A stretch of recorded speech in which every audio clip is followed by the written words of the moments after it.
నమస్కారం కేటెన్ న్యూస్ కి స్వాగతం. హెడ్లైన్ చూద్దాం.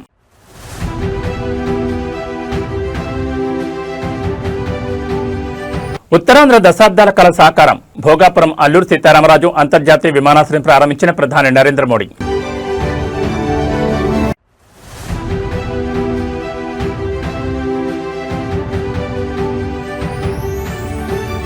భోగాపురం విమానాశ్రయం వద్ద గవర్నర్ నజీర్ కు సీఎం చంద్రబాబు ఘన స్వాగతం.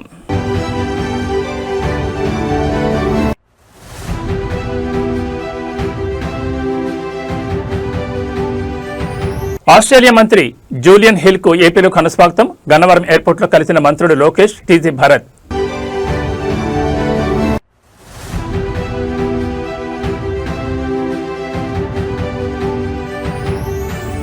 విదేశాలకు వెళ్లే తెలంగాణ కార్మికులకు ప్రభుత్వం పూర్తి రక్షణ. సీఎం రేవంత్ రెడ్డి కీలక నిర్ణయాలు. ఉత్తరాంధ్ర ప్రజల దశాబ్దాల నిరీక్షణకు తెరపడింది. విజయనగరం జిల్లా భోగాపురంలో అత్యంత ప్రతిష్టాత్మకంగా నిర్మించిన అల్లూరి సీతారామరాజు అంతర్జాతీయ విమానాశ్రయాన్ని భారత ప్రధాని నరేంద్ర మోడీ అధికారికంగా ప్రారంభించి జాతికంకితం చేశారు. ఉత్తరాంధ్ర పారిశ్రామిక పర్యాటక రంగాలు విమాన వేగంతో దూసుకెళ్లేలా ఈ ఎయిర్పోర్ట్ను అందుబాటులోకి తీసుకొచ్చారు. విజయనగరం, విశాఖపట్నం పరిధిలో ప్రపంచ స్థాయి సదుపాయాలతో రూపుదిద్దుకున్న ఈ విమానాశ్రయం ప్రాంతీయ కనెక్టివిటీకి సరికొత్త ఊపునివ్వనుంది. విప్లవ వీరుడు అల్లూరి సీతారామరాజు పేరుతో ఆవిష్కృతమైన ఈ గ్రీన్ఫీల్డ్ ఎయిర్పోర్ట్ ను ప్రారంభించిన అనంతరం ప్రధాని మోడీ మాట్లాడుతూ ఆంధ్రప్రదేశ్ సముద్ర తీర ప్రాంత అభివృద్ధిలో, ముఖ్యంగా ఉత్తరాంధ్ర పురోగతిలో ఈ ఎయిర్పోర్ట్ కీలక మైలురాయిగా నిలుస్తుందన్నారు. భోగాపురం ఎయిర్పోర్ట్ అందుబాటులోకి రావడంతో అంతర్జాతీయ స్థాయిలో విమాన రాకపోకలు పెరగడమే కాకుండా స్థానిక యువతకు పెద్ద ఎత్తున ఉపాధి అవకాశాలు లభించనున్నాయి. ఫార్మా, ఐటీ, టూరిజం రంగాలు విస్తరించడానికి ఈ ఎయిర్పోర్ట్ ఒక ప్రధాన ఇంజన్ గా మారబోతుందని నిపుణులు స్పష్టం చేస్తున్నారు. భోగాపురం విమానాశ్రయం ప్రారంభంతో ఉత్తరాంధ్ర సరికొత్త శిఖరాలకు చేరుకోనుంది. तस्वीरों में नजर आएगा। दीवारों पर भी बंगाल की खाड़ी और समुद्री विरासत की झलक यहाँ पर दिखाई दे रही है। तो భోగపురం ఆంధ్రప్రదేశ్ ముఖ్యమంత్రి నారా చంద్రబాబు నాయుడు భోగాపురం అంతర్జాతీయ విమానాశ్రయానికి చేరుకున్నారు. విమానాశ్రయం వద్దకు విచ్చేసిన ఆంధ్రప్రదేశ్ గవర్నర్ ఎస్ అబ్దుల్ నజీర్ కు ముఖ్యమంత్రి చంద్రబాబు మర్యాదపూర్వకంగా అత్యంత ఆత్మీయంగా ఘనస్వాగతం పలికారు. గవర్నర్ రాకతో భోగాపురం విమానాశ్రయం ప్రాంగణంలో కోలాహలం నెలకొంది. ఉత్తరాంధ్ర పర్యటనలో భాగంగా భోగాపురం అంతర్జాతీయ విమానాశ్రయం వద్దకు చేరుకున్న గవర్నర్ అబ్దుల్ నజీర్ కు సీఎం చంద్రబాబు పూలగుత్తిని అందించి స్వాగతం పలికారు. ప్రభుత్వ ఉన్నతాధికారులు, ప్రజాప్రతినిధులు కూడా గవర్నర్ను కలుసుకుని ప్రోటోకాల్ ప్రకారం సాదరంగా ఆహ్వానించారు. ఈ సందర్భంగా భోగాపురం ఎయిర్పోర్ట్ ప్రాజెక్టు పురోగతి మరియు అభివృద్ధి కార్యక్రమాలపై పలు అంశాలను గవర్నర్కు వివరించారు. ఉత్తరాంధ్ర అభివృద్ధికి అత్యంత కీలకమైన భోగాపురం అంతర్జాతీయ విమానాశ్రయం త్వరగా పూర్తి కావడం, పర్యటనలు వేగవంతం కావడం ప్రాంతీయ కనెక్టివిటీకి సరికొత్త ఊపునిస్తోంది. రాజ్భవన్ ప్రతినిధులతో పాటు రాష్ట్ర మంత్రివర్గ సభ్యులు, సీనియర్ అధికారులు ఈ పర్యటన కార్యక్రమంలో పాల్గొన్నారు. వీఐపీల రాకతో భోగాపురం పరిసరాల్లో భారీ భద్రత ఏర్పాటు చేశారు.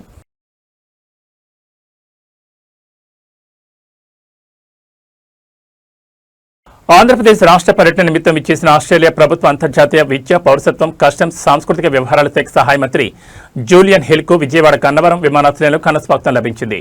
శుక్రవారం రాత్రి విమానాశ్రయం చేరుకున్న ఆయనకు ఏపీ విద్య, ఐటీ శాఖల మంత్రి నారా లోకేష్, పరిశ్రమల శాఖ మంత్రి టీజీ భరత్ నేరుగా వెళ్లి ఆత్మీయంగా స్వాగతం పలికారు. విజయవాడ గన్నవరం ఎయిర్పోర్ట్ లో మంత్రుడు నారా లోకేష్, టీజీ భరత్ ఆస్ట్రేలియా మంత్రి జూలియన్ హిల్ కు పూలగుత్తి అందించి నమస్కరిస్తూ సాదరంగా ఆహ్వానించారు. ఈ పర్యటనలో భాగంగా ఆస్ట్రేలియా, ఆంధ్రప్రదేశ్ మధ్య అంతర్జాతీయ విద్య, నైపుణ్యాభివృద్ధి, సాంకేతిక రంగాల్లో ద్వైపాక్షిక భాగస్వామ్యంపై కీలక చర్చలు జరగనున్నాయి. ముఖ్యంగా ఏపీ యువతకు విదేశీ విద్యా సదుపాయాలు, నైపుణ్య శిక్షణ కల్పించే అంశాలపై దృష్టి సారించనున్నారు. అలాగే పరిశ్రమల రంగానికి సంబంధించి ఆస్ట్రేలియా మ్యాన్ పవర్ కార్పొరేషన్లు, ఐటీ పారిశ్రామిక పెట్టుబడుల సాధనపై మంత్రి టీజీ భరత్, లోకేష్ బృందం ఆస్ట్రేలియా ప్రతినిధులతో ప్రత్యేక సమావేశాలు నిర్వహించనున్నారు. సాంస్కృతిక, పౌరసత్వ వ్యవహారాల్లో పరస్పర సహకారాన్ని పెంపొందించుకోవడమే లక్ష్యంగా ఈ పర్యటన సాగనుంది. ఆస్ట్రేలియా మంత్రి పర్యటన ఏపీ విద్యా, పారిశ్రామిక రంగానికి మరింత బోతాన్నిస్తుందని విశ్లేషకులు భావిస్తున్నారు.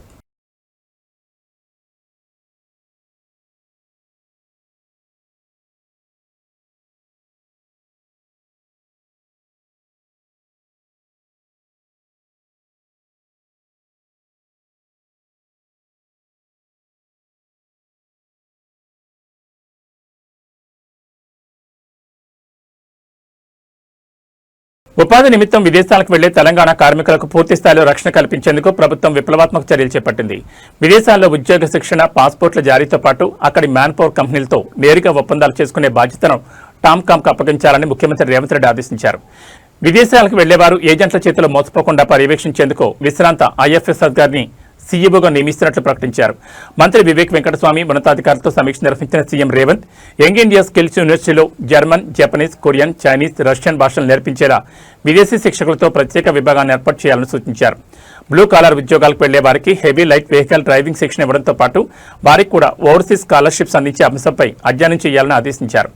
ఐటీఐ, పాలిటెక్నిక్, ఇంజనీరింగ్ విద్యార్థులకు స్టైఫండ్తో కూడిన ఇంటర్న్షిప్లు కల్పించాలని, ఏటీసీల్లో ఈవీ సర్వీసింగ్, డ్రోన్ టెక్నాలజీ కోర్సులు ప్రవేశపెట్టాలన్నారు. అంతర్జాతీయంగా పెరుగుతున్న డిమాండ్కు అనుగుణంగా నర్సింగ్ కళాశాలకు అనుమతులు విస్తరిస్తామని స్పష్టం చేశారు. రాష్ట్ర యువతకు దేశ విదేశాల్లో మెరుగైన ఉపాధి అవకాశాలు కల్పించడమే లక్ష్యంగా ప్రభుత్వం అడుగులు వేస్తోంది.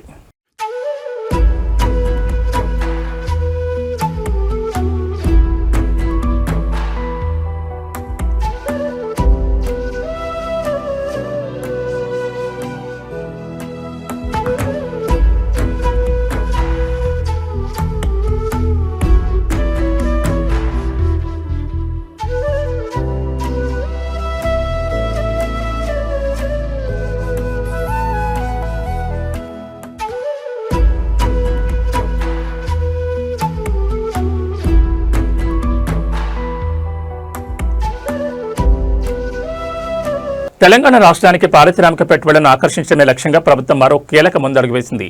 హైదరాబాద్ ఎంసీఆర్ హెచ్ఆర్డీలోని బోధి పెవిలియన్లో ముఖ్యమంత్రి యనమల రేవంత్ రెడ్డితో confederation of Indian industry northern regional council ప్రతినిధుల బృందం మర్యాదపూర్వకంగా సమావేశమైంది.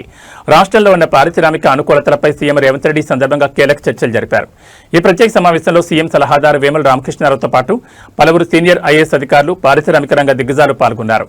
తెలంగాణలో పరిశ్రమల స్థాపనకున్న మౌలిక వసతులు, ఈజ్ ఆఫ్ డూయింగ్ బిజినెస్ మరియు నూతన పారిశ్రామిక సిఐఐ నార్థన్ రీజనల్ కౌన్సిల్ ప్రతినిధులకు ముఖ్యమంత్రి వివరించారు. ఉత్తర భారతదేశానికి చెందిన బహుళజాతి కంపెనీలు తెలంగాణలో పెట్టుబడి పెట్టేందుకు ముందుకు రావాలని పిలుపునిచ్చారు.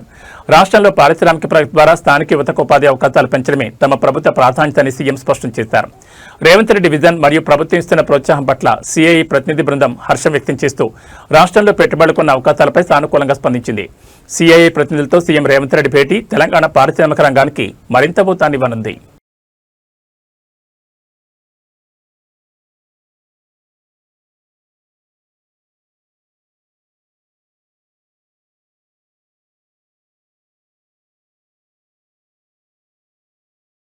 అనకాపల్లి జిల్లా కలెక్టరేట్ వద్ద స్కీమ్ వర్కర్లు చేపట్టిన ఆందోళనతో కలెక్టరేట్ ప్రాంగణం ఒక్కసారిగా దద్దరిల్లింది. కనీస వేతనాల సాధన కోసం వివోఏ, అంగన్వాడీ, ఆశా మరియు శానిటైజేషన్ వర్కర్లు చేపట్టిన చలో కలెక్టరేట్ పిలుపుతో వందలాది మంది కార్మికులు కలెక్టరేట్ ముట్టడించారు. అధికారులు, పోలీసుల వైఖరిపై తీవ్ర ఆగ్రహం వ్యక్తం చేస్తూ పెద్ద ఎత్తున నినాదాలతో హోరెత్తించారు. సుప్రీంకోర్టు ఉత్తర్వుల ప్రకారం ప్రతి స్కీమ్ వర్కర్కు నెలకు 26,000 రూపాయల కనీస వేతనం చెల్లించాలని కార్మికులు డిమాండ్ చేశారు. దశాబ్దాలుగా ప్రభుత్వ పథకాలను ప్రజల్లోకి తీసుకెళ్లడంలో కీలక పాత్ర పోషిస్తున్న తమ శ్రమను ప్రభుత్వాలు చౌకగా చూస్తున్నాయని ఆవేదన వ్యక్తం చేశారు. కనీస గుర్తింపు లేకుండా సరైన వేతనాలు ఇవ్వకుండా పనిచేయించడం దారుణమన్నారు. అనకాపల్లి నలుమూల నుంచి కలెక్టరేట్కు వేలాది మంది శ్రామిక మహిళలు తరలి రావడంతో భారీగా పోలీసు బలగాలను మోహరించారు. పెరిగిన ధరలకు అనుగుణంగా వేతనాలు పెంచాలని, అప్పటి వరకు ప్రభుత్వ సంక్షేమ పథకాలు తమకు కూడా వర్తింపజేయాలని స్పష్టం చేశారు. తమ డిమాండ్లు నెరవేర్చే వరకు పోరాటాన్ని ఆపేది లేదని హెచ్చరించారు. కార్మికుల ఆందోళనతో అనకాపల్లి కలెక్టరేట్ వద్ద తీవ్ర ఉద్రిక్త వాతావరణం నెలకొంది.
భద్రాచలం వద్ద గోదావరి నది ఉగ్రరూపం దాలుస్తోంది. ఎగువ ప్రాంతాల నుంచి భారీగా వరద నీరు వచ్చి చేరుతుండటంతో నీటి మట్టం వేగంగా పెరుగుతోంది. ప్రస్తుతం భద్రాచలంలో గోదావరి నీటి మట్టం 48.5 అడుగులకు చేరింది. దీంతో అధికారులు రెండో ప్రమాద హెచ్చరికను కొనసాగిస్తున్నారు. ఎగువన కురుస్తున్న భారీ వర్షాలకు తోడు పరివాహక ప్రాంతాల నుంచి వస్తున్న వరద ప్రవాహంతో భద్రాచలం వద్ద గోదావరి నీటి మట్టం గంటకు పెరుగుతోంది. నీటి మట్టం 48.5 అడుగులు దాటడంతో రెండో ప్రమాద హెచ్చరిక అమల్లో ఉంది. స్నానఘట్టాలు రామాలయం పరిసరాల్లోకి వరద నీరు చేరడంతో పాటు లోతట్టు ప్రాంతాలు జలమయమయ్యే ప్రమాదం ఏర్పడింది. పరిస్థితి తీవ్ర దృష్ట్యా జిల్లా యంత్రాంగం పునరావాస బృందాలు పూర్తి స్థాయిలో అప్రమత్తమయ్యాయి. ముంపు ప్రమాదం ఉన్న గ్రామాల ప్రజలను సురక్షిత ప్రాంతాలకు పునరావాస కేంద్రాలకు తరలిస్తున్నారు. అత్యవసరమైతే తప్ప ప్రజలు బయటకు రాకూడదని, నదీ తీర ప్రాంతాలకు ఎవరూ వెళ్లకూడదని అధికారులు స్పష్టమైన ఆదేశాలు జారీ చేశారు.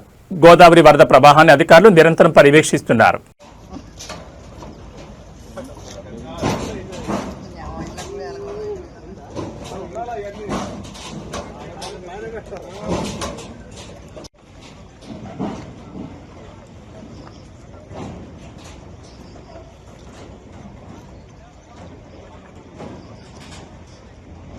హైదరాబాద్ నగరంలో పత్తికందుల అక్రమ రవాణా ముఠా నిర్వాకం మరోసారి వెలుగులోకి వచ్చింది. కేవలం 4 రోజుల వయసున్న ఆడ పత్తికందును ఏకంగా 5 లక్షల రూపాయలకు విక్రయించేందుకు చేసిన దారుణ ప్రయత్నాన్ని బాలాపూర్ పోలీసులు అత్యంత చాకచక్యంగా అడ్డుకున్నారు. నిందితురాలను అదుపులోకి తీసుకుని పత్తిపాపను సురక్షితంగా రక్షించారు. పత్తిపాప విక్రయంపై సమాచారం అందుకున్న సామాజిక కార్యకర్త సఫియా మాహీ సమయస్ఫూర్తితో బాలాపూర్ పోలీసులను అప్రమత్తం చేశారు. వెంటనే రంగంలో దిగిన పోలీసులు ప్రత్యేక బృందంతో దాడి చేసి విక్రయానికి సిద్ధంగా ఉన్న 4 రోజుల పత్తిపాపను కాపాడారు. ఈ అక్రమ విక్రయానికి పాల్పడిన చాంద్రాయణగుట్టకు చెందిన వహీదా ఖాతున్ అనే మహిళను పోలీసులు అరెస్ట్ చేశారు. పాపను విక్రయించేందుకు యత్నించిన ఈ మహిళ వెనుక పెద్ద చైల్డ్ ట్రాఫికింగ్ గ్యాంగ్ ఏమైనా ఉందా అన్న కోణంలో పోలీసులు విస్తృతంగా విచారణ జరుపుతున్నారు. పత్తికందును ఎక్కడి నుంచి తీసుకొచ్చారు, తల్లిదండ్రులు ఎవరు అనే అంశాలపై బాలాపూర్ పోలీసులు ఆరా తీస్తున్నారు. రక్షించిన పత్తిపాపను శిశు సంక్షేమ శాఖ అధికారులకు అప్పగించేందుకు చర్యలు చేపట్టారు.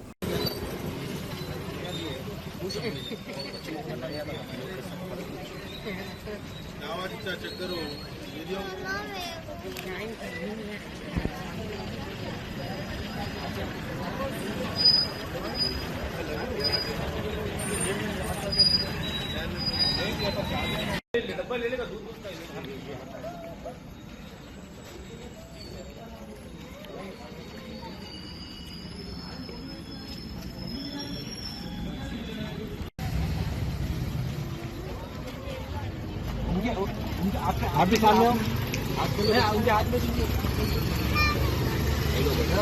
उनको भी दो। नहीं आपने माँ आप उसको बेटे इधर आ जाओ, उनको दो, देखिए गर्दन, हाँ गर्दन देखिए, इधर से पीएस का बोर्ड आता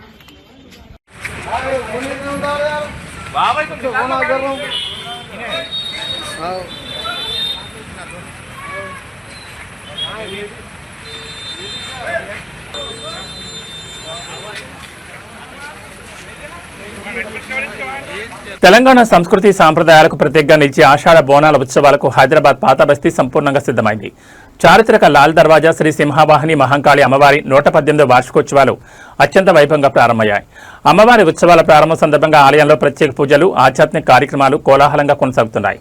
ఉత్సవాల ప్రారంభం సందర్భంగా నగర police commissioner VC Sajjanar, GHMC zonal commissioner Satyanarayana అమ్మవారి ఆలయానికి విచ్చేసి ప్రత్యేక పూజలు నిర్వహించారు. ఆలయ ప్రాంగణంలో సంప్రదాయబద్ధంగా శిఖర పూజ, ధ్వజారోహణ కార్యక్రమాల్లో పాల్గొని అమ్మవారికి ప్రార్థనలు చేశారు. భక్తులకు ఎలాంటి అసౌకర్యం కలగకుండా అన్ని ప్రభుత్వ శాఖల సమన్వయంతో కట్టుదిట్టమైన ఏర్పాట్లు చేశామని అధికారులు తెలిపారు. ఉత్సవాల సందర్భంగా లాల్ దర్వాజా ఆలయ పరిసరాలను రంగురంగుల విద్యుత్ దీపాలు, పుష్పాలంకరణలతో సుందరంగా తీర్చిదిద్దారు. పాత బస్తీ అంతటా ఆధ్యాత్మిక వాతావరణం నెలకొనగా వేలాదిగా తరలివచ్చే భక్తుల రద్దీని దృష్టిలో ఉంచుకుని నగర పోలీసులు భారీ బందోబస్తు మరియు సీసీటీవీ నిఘాను ఏర్పాటు చేశారు. భక్తుల జయజయ ధ్వానాల నడుమ పాత బస్తీ లాల్ దర్వాజా బోనాల ఉత్సవాలు కన్నుల పండుగ సాగుతున్నాయి.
సినీ ప్రియులకు మరియు నటి రష్మిక మందన అభిమానులకు షాకింగ్ న్యూస్.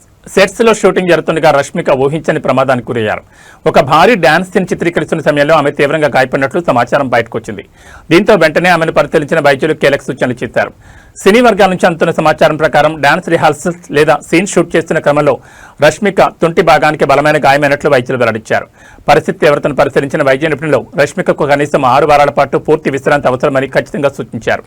వరుస పాన్ ఇండియా సినిమాలతో ఎంతో బిజీగా ఉన్న రష్మిక హఠాత్తుగా గాయపడడంతో ఆమె నటిస్తున్న పలు చిత్రాల షూటింగ్లు తాత్కాలికంగా వాయిదా పడే అవకాశం కనిపిస్తోంది. ఆమె త్వరగా కోలుకోవాలని, మళ్లీ మునుపటి ఉత్సాహంతో సెట్స్లోకి అడుగుపెట్టాలని కోరుకుంటూ సోషల్ మీడియా వేదిక అభిమానులు మెసేజ్లు పోస్ట్ చేస్తున్నారు. రష్మిక ఆరోగ్య పరిస్థితికి సంబంధించి మరిన్ని అధికారిక వివరాలు త్వరలోనే వెల్లడవనున్నాయి.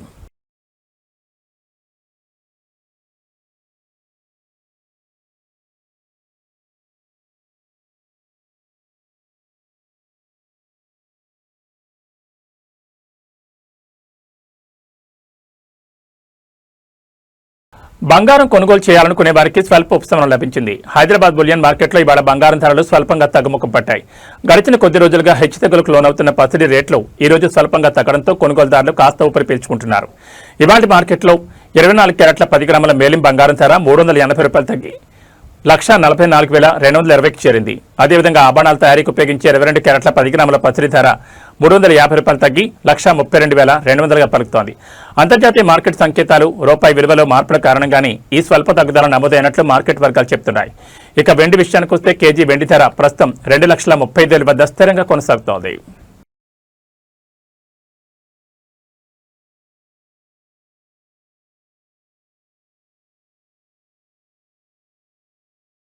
తెలుగు రాష్ట్రాల్లో భిన్నమైన వాతావరణ పరిస్థితులు నెలకొన్నాయి. ఒకవైపు తెలంగాణలోని కొన్ని ప్రాంతాల్లో వర్షాలు కురుస్తుంటే మరోవైపు అనేక జిల్లాల్లో కరువు ఛాయలు అలుముకున్నాయి. అటు ఆంధ్రప్రదేశ్లో తొలి 2 నెలల్లో తీవ్ర వర్షాభావం వేధించినప్పటికీ రాబోయే ఆగస్టు సెప్టెంబర్ నెలలో అధిక వర్షాలు కురుస్తాయని ఐఎండీ తెలిపింది. తెలంగాణలోని ఉత్తర జిల్లాలో కొండపొత్త వర్షాలు కురవగా దక్షిణ తెలంగాణ ప్రాంతాల్లో మాత్రం చుక్క నీరు లేక కరువు పరిస్థితులు తాండవిస్తున్నాయి. నారాయణపేట, భద్రాద్రి కొత్తగూడెం, జోగులాంబ, గద్వాల, మహబూబాబాద్, వనపర్తి, యాదాద్రి, సూర్యాపేట్, మేడ్చల్, ఖమ్మం, వరంగల్, హన్మకొండ, జనగాంతో సహా 13 జిల్లాల్లో తీవ్ర లోటు వర్షపాతం నమోదైంది. సరైన సమయానికి వర్షాలు పడకపోవడంతో వేసిన ఖరీఫ్ పంటలు ఇప్పటికే దెబ్బతిని రైతన్నలు తీవ్ర దిగులు చెందుతున్నారు. అటు ఆంధ్రప్రదేశ్ విషయానికి వస్తే నైరుతి రుతుపవనాల సీజన్ ప్రారంభమైన తొలి 2 నెలలు వర్షాలు లేక ఎండిపోయిన పొలాలకు ఐఎండీ బిగ్ రిలీఫ్ ఇచ్చింది. ఆగస్టు సెప్టెంబర్ నెలలో రాష్ట్ర వ్యాప్తంగా సాధారణ కంటే అధిక వర్షపాతం నమోదవుతుందని వాతావరణ శాఖ వెల్లడించింది. విశాఖపట్నం, అనకాపల్లి, తూర్పుగోదావరి, గుంటూరు, బాపట్ల మినహా మిగిలిన అన్ని జిల్లాల్లో సంతృప్తికరంగా వానలు పడతాయని అంచనా వేసింది. ఆగస్టులో పడబోయే వర్షాలు ఖరీఫ్ పంటలకు ప్రాణవాయుగా మారనున్నాయి.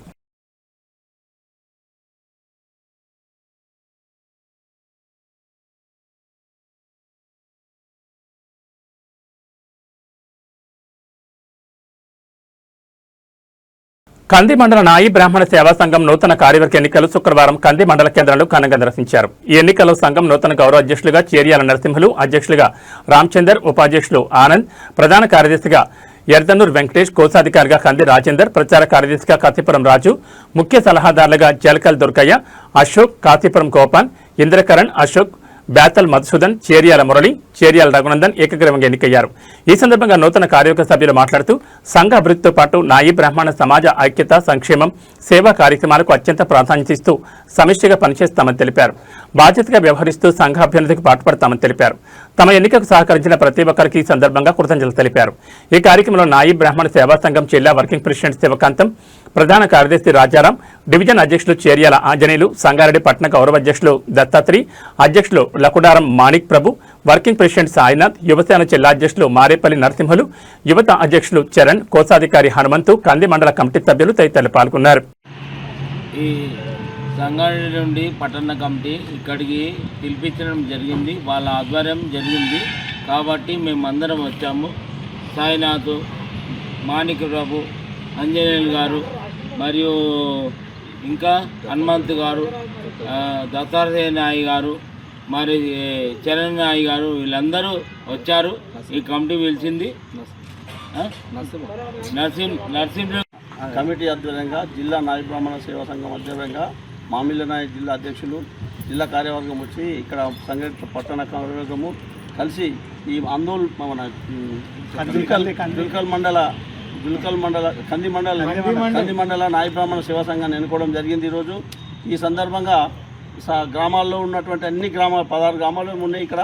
ఈ గ్రామాల్లో గ్రామాన కమిటీలు వేసి 16వ నంబర్ను తీసుకుపోయి 40, 36, 40, 40 వరకు తీసుకుపోయారు. ఇందులో ఎన్నో కులాలను ఇమ్మడింపజేసి ఇలా కలిపి మాకున్నటువంటి 16వ నంబర్ను 40 నంబర్ వరకు తీసుకుపోయినందున మాకు ఉద్యోగాలు రాకుండా చాలా ఆటంకం జరుగుతుంది. కాబట్టి అదొకటే కాకుండా మాకు నాయ బ్రాహ్మణులు, కొందరు పేద నాయ బ్రాహ్మణులు ఉన్నారు. వాళ్ళకి ఈ భూదాన్ ట్రస్ట్ ఉన్నటువంటి స్థలాల లోపల ఇళ్ల స్థలాలు ఇప్పించాలని చెప్పి కోరుతున్నాము. మరి ఇంకా మా యొక్క విద్యార్థులకు హాస్టల్ వసతి కల్పించాలని కోరుతున్నాము. ఇంకా వీటన్నిటిపైన మా రాష్ట్ర నాయకులు పాల్వాయి శ్రీనివాస్ గారు ఆధ్వర్యంలో మేము పెద్ద ఎత్తున కమిటీలు వేసుకొని జిల్లా లెవెల్ల, మండల లెవెల్ల నాయ బ్రాహ్మణ ఇక్కడ ఉన్నటువంటి నా కుల ఆత్మ బంధువులందరికీ, నూతనంగా ఎన్నుకోబడిన ఇక్కడున్న కమిటీకి, అలాగే ఈ కమిటీ నూతనంగా ఏర్పడడానికి కష్టపడ్డ నా కుల బంధువులందరికీ శుభాభివందనాలు తెలియజేస్తూ, అయితే వాస్తవానికి కూడా ఇంతకుముందు ప్రభుత్వం కూడా ఫెడరేషన్ అని చెప్పింది. ఫెడరేషన్ అని చెప్పి లోన్లు ఈ నాయ బ్రాహ్మణ కులానికి ఈ ప్రభుత్వాన్ని నేను ప్రశ్నిస్తున్న సూటిగానే, మా నాయ బ్రాహ్మణ కులానికి ఫెడరేషన్ వద్దా, లేకుంటే మాది కులం తెలంగాణలో లేదా, మా ఓట్లు లేవా, పోనీ మా ఓటు శాతం ఏమైనా తక్కువ ఉంది అనిపిస్తుందా? ఫెడరేషన్ ఎందుకు ఇస్తలేరు చైర్మన్? అన్ని ఫెడరేషన్లకు చైర్మన్ అని ప్రతి కులానికి చైర్మన్ ఇచ్చారన్న.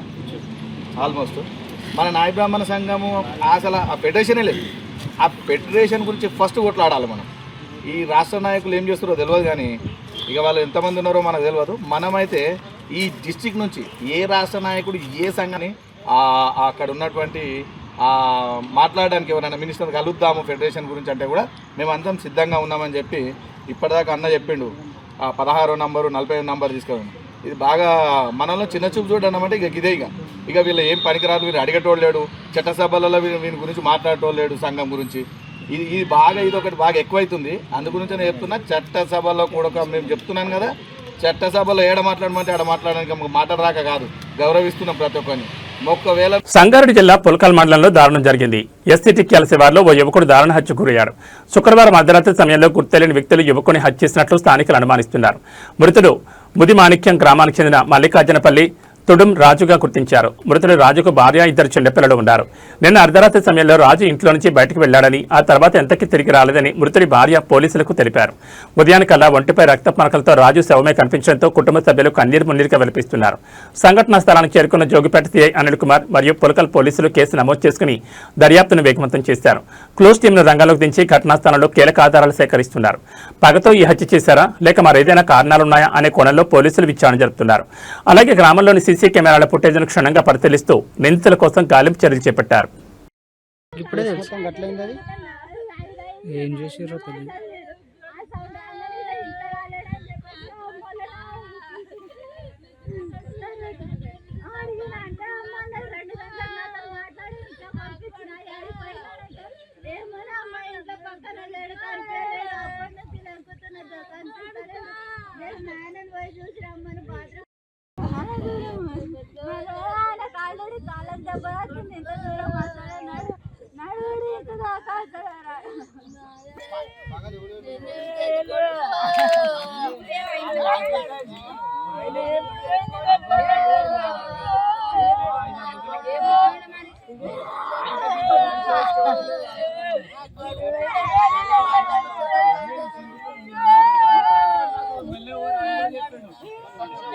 ఏబీ బులెటిన్ విశేషాలు. నమస్కారం.